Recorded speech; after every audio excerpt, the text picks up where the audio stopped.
आप लोग कैसे हो? आज लॉकडाउन में आज जो मैं आपको कहानी सुनाने जा रही हूँ वो अरहत वग्ग से है। 96 नंबर के वर्ष है। अरहत वग्ग धम्मपद त्रिपिटक से। और ये एक सामणेर के बारे में कथा है। एक सामणेर आ जाता है थिस्सथेर के पास जो कौशाम्बी में है। उनके पिता लेकर आते हैं सामणेर को, उनको भिक्षु बनाने के लिए। तब उनको तिस्सत समझाते हैं कि ये आपके कम्मठान होंगे, इस पे आपको ध्यान करना है। और फिर उनका बाल भी मुंडाया जाना चाहिए।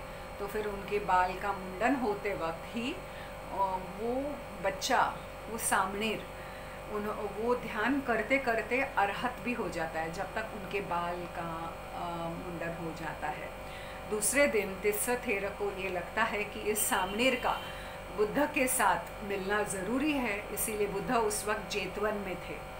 तब वो निकल पड़ते हैं तिस्सथेर और वो सामणेर, और एक जगह रात को रुक जाते हैं। और उस वक्त सामणेर पूरी सेवा करते हैं तिस्स का, और तिस्स तब सो जाते हैं और उनको पंखा भी लगाते रहता है सामणेर। और ऐसे करते करते सामणेर को कहीं झपक लग जाती है नींद की, और तब उस वक्त तिस्सथेर उठ जाते हैं। और तिस्सथेर उनको उठाने के लिए वो पंखा का उपयोग करते हैं कि आप उठ जाओ। और पंखा का एक बाजू जो है वो बहुत नुकीला रहता है, और वो बाजू वो छोटे से सामणेर को लग जाता है और उनकी आँखों में ही लग जाता है। उसके वजह से उनके आँख चले जाता है। तो वो जब उठता है तब सामणेर को समझता है कि मेरी एक आँख निकल गई है। तो उस एक आँख में एक हाथ रख देता है और अपना पूरा काम जो भी है, वहाँ की सफाई, वो थेर के लिए पानी ले आना, ये सब काम वो कर लेता है बिना कुछ बोले।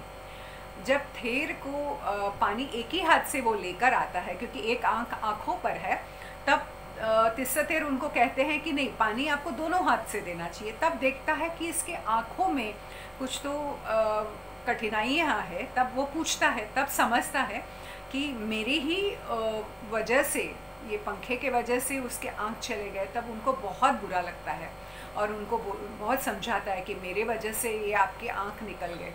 तब वो सामणेर कहता है कि नहीं, ये मेरे कुछ तो पुराने कर्म रहेंगे, कम रहेंगे, इसके वजह से मेरे आँखें चले गए, आपके वजह से नहीं। जब वो बुद्ध के पास जाते हैं दोनों, तब बुद्ध समझाते हैं तिस्सथेर को कि ये जो सामणेर है वो अरहत है, इसीलिए बिल्कुल भी वो विचलित नहीं होता। और उन्होंने पाली में ये वाक्या कही, शांतम तस्सा मनम होती, संत वाचा च कम्म च, सम्मदान विमुत्तस्स उपसंतस्सतादिनो।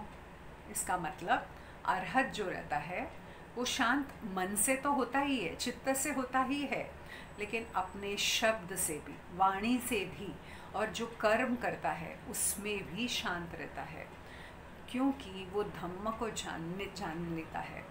और ऐसा अरहत क्लेश से मुक्त होकर कोई भी उतार चढ़ाव से उसको फर्क नहीं पड़ता, वो वैसे ही एक ही अवस्था रखा रहता है।